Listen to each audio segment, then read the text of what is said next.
আসসালামু আলাইকুম সবাইকে। গত 23শে মে আমরা ঘুরতে গিয়েছিলাম কক্সবাজারে এবং আমরা আমাদের যাত্রা শুরু করি আবদুল্লাপুর থেকে গ্রিন লাইন বাসে। আসুন আপনাদের সাথে শেয়ার করি সেই ট্যুরের কিছু মুহূর্ত।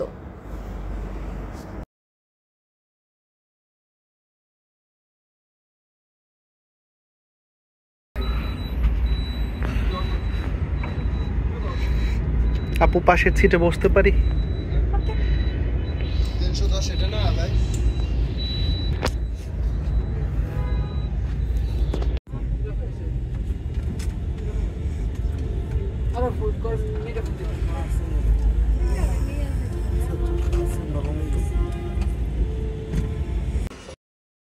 কক্সবাজারে আমরা ছিলাম হোটেল সি ক্রাউনে, যেটা হচ্ছে কলাতলি বিচে, এবং আনপ্ল্যান ট্যুর হওয়ায় আমরা খুবই শেষ মুহূর্তে বুকিং করি, যার কারণে আমরা তাদের কাপল রুমগুলো পাইনি।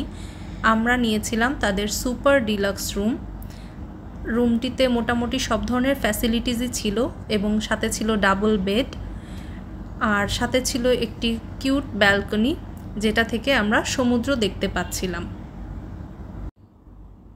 চলুন আমাদের ব্যালকনি থেকে আপনাদেরকে সমুদ্র দেখিয়ে নিয়ে আসি।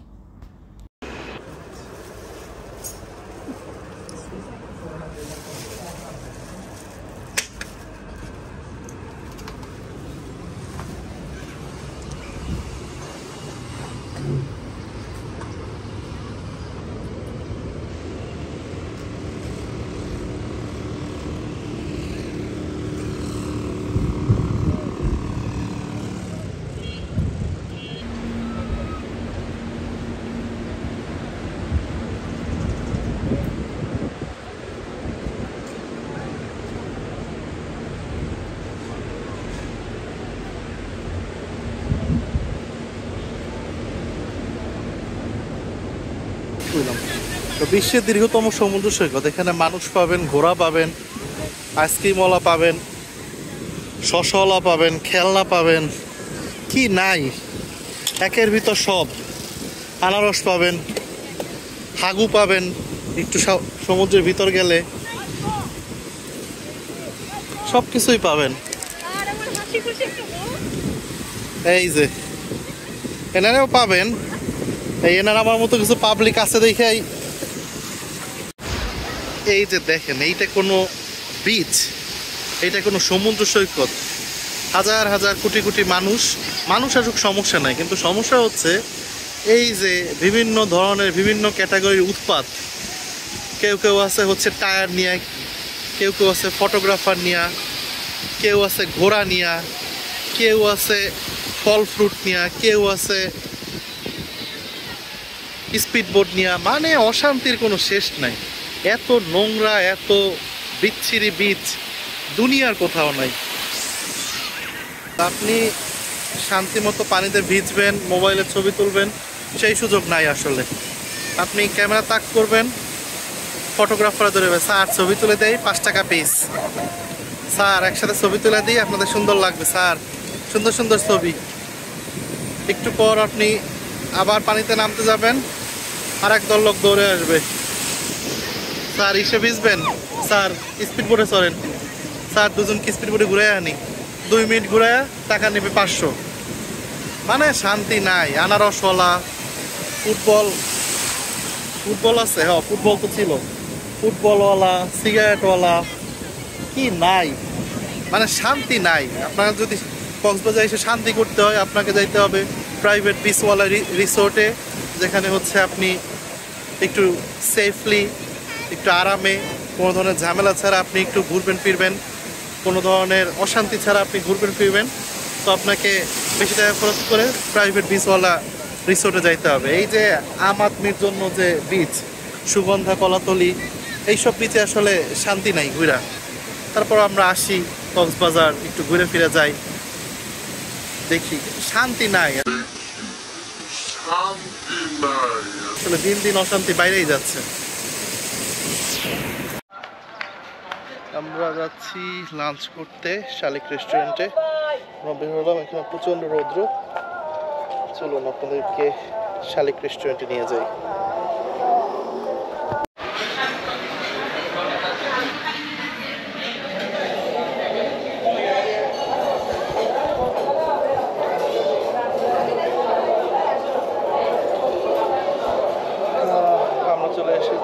শালিক রেস্টুরেন্টে, পরিবেশ সুন্দরই লাগছে, দেখা যাক খাবার কেমন হয়।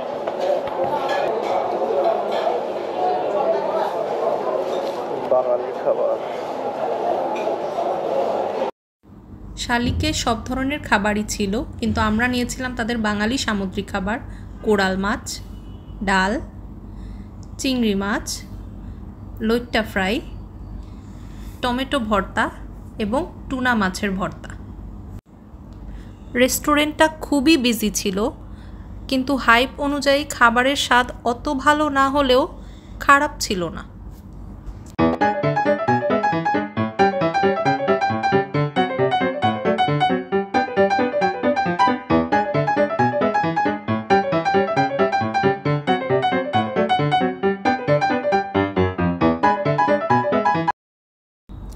আমরা আমাদের ট্যুরটা প্ল্যান করেছিলাম বৌদ্ধ পূর্ণিমার ছুটিকে কেন্দ্র করে, যে কারণে আমাদের সৌভাগ্য হয়েছিল সমুদ্রকে তার সবচেয়ে সুন্দর রূপে দেখার, এবং 2 রাতেই আমরা ভরা পূর্ণিমায় সমুদ্র বিলাস করেছি।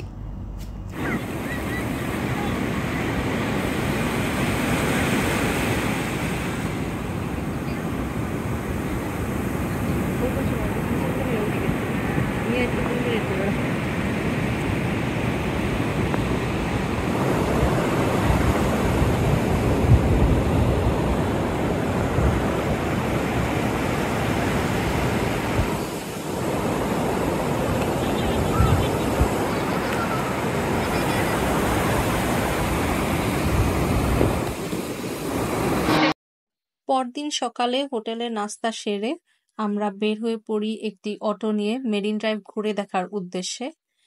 এবং আপনারা যারা আগে কক্সবাজারে এসেছেন তারা জানেন যে মেরিন ড্রাইভের সৌন্দর্য ভাষায় প্রকাশ করার মতো না।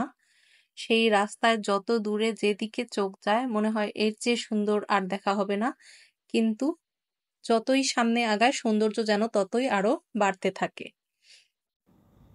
মেরিন ড্রাইভ ধরে যাওয়ার সময় আমরা পথে বিভিন্ন জায়গায় নেমেছি, ঘুরেছি, ছবি তুলেছি, খেয়েছি।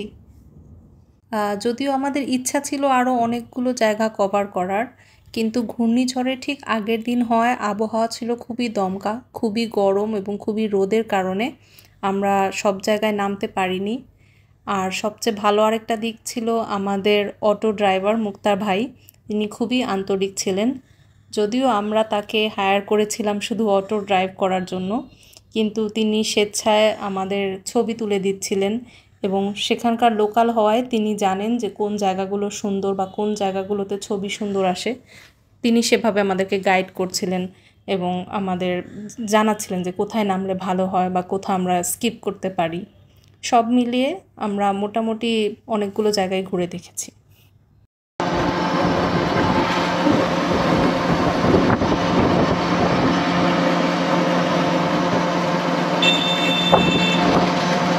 কক্সবাজারে ঘুরলাম, খেলাম, সব কিছুই ভালো, শুধুমাত্র একটাই সমস্যা, অনেক গরমে আমরা মাঝে মধ্যে গ্রিল হই, গরমে মাঝে মধ্যে আমরা ভাজা পোড়া হই। তুমি কি হও গরমে? তো পেয়ে যায়।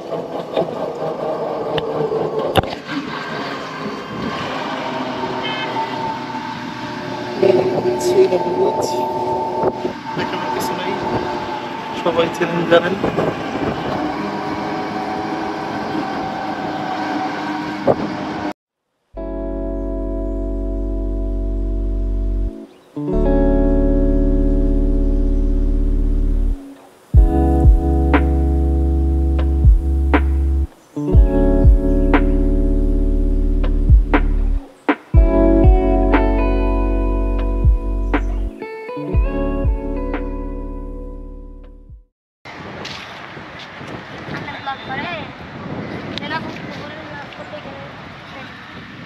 এই হচ্ছে আমাদের কাজল, আমাদের সুন্দর সুন্দর ছবি তুলে দিয়েছে। আসো আমরা একটা ব্লগ করি, কাজল আসো দিকে। আর এই হচ্ছে ইসমাইল, কাজল আর ইসমাইল হচ্ছে 2 ভাই বোন। তোমরা একটু এদিকে আসো। হ্যাঁ, এখন মার্কেটিং করো, তোমার মার্কেটিং করো। তুমি কি করো এখানে? আমি সবাইকে ছবি তুলে দিই পোর্ট্রেটে। মানে অনেক মোবাইল আছে না, Samsung S23 Ultra, 14 Pro Max, 15 Pro Max, iPhone 11, এটাতে যদি প্যানার মানে সুন্দর আসবে সিলিকন দিয়ে পুরো আকাশ আসবে তোমাকে বলো এই যে আইফোন 11 12 এখন Pro বলো। Max 13 Pro Max 14 Pro Max 14 Pro 15 Pro Max Samsung 23 Ultra S21 S22 Note 20 Ultra 23 Ultra তারপর Xiaomi Redmi Oppo Vivo Realme তারপর আবার হচ্ছে OnePlus তারপরে আবার Asus Nothing Blue তারপর পোর্ট্রেট বিভিন্ন panorama Snapchat boomerang slow motion cinematic night motion Instagram আর কথা না বলো না তুমি যে এডিটিংও পারে না? হ্যাঁ আমি এডিটিংও পারি খুব ভালো বাই বাই টাটা আর এই হচ্ছে আমাদের ভাইয়ের হচ্ছে গাড়ি আছে। ভাইয়ের আপনার নাম কি? মোহাম্মদ মুক্তার। এই হচ্ছে আমাদের মুক্তার ভাই। আপনারা যারা আসবেন কক্সবাজার তারা হচ্ছে মুক্তার ভাইয়ের সাথে যোগাযোগ করতে পারেন। ভাই হচ্ছে আপনাদের বিভিন্ন জায়গা ঘুরিয়ে দেখাবে এবং পাশাপাশি সেও অনেক ভালো ছবি তোলেন।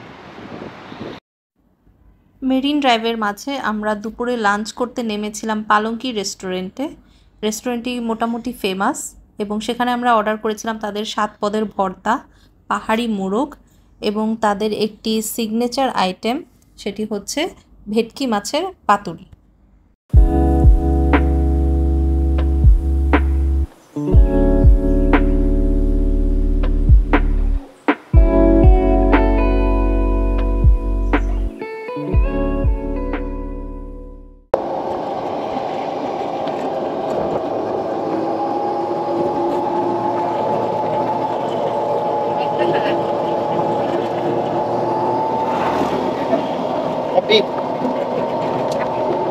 Happy.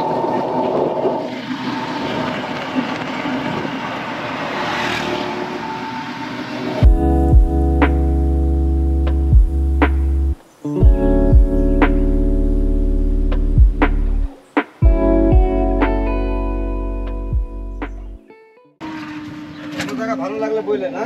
আচ্ছা কাকে ভালো লাগে? কোথায় ভালো লাগে? তোমাকে ভালো লাগে কাম করি ওই যে নৌকাগুলো দেখে আসছেন না? হ্যাঁ ওখানে একটু নামি যায়, আচ্ছা বাতাসে পাবেন ওখানে। ঠিক আছে।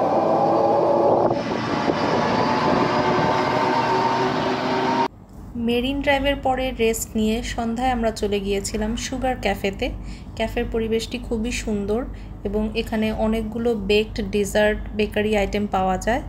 আর আমার বেকারি আইটেম খুব পছন্দ, খাবারগুলো দেখতে এত সুন্দর ছিল যে আমরা অনেক বেশি অর্ডার করে ফেলেছিলাম।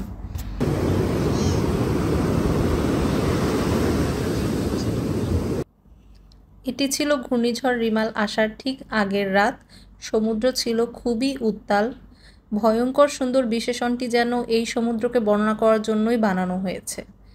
আর ঝড়ের পূর্বাভাস হিসেবে আপনারা দেখতেই পাচ্ছেন আকাশে বিদ্যুৎ চমকাচ্ছে আর বড় বড় ঢেউ সমুদ্র সৈকতে আছড়ে পড়ছে।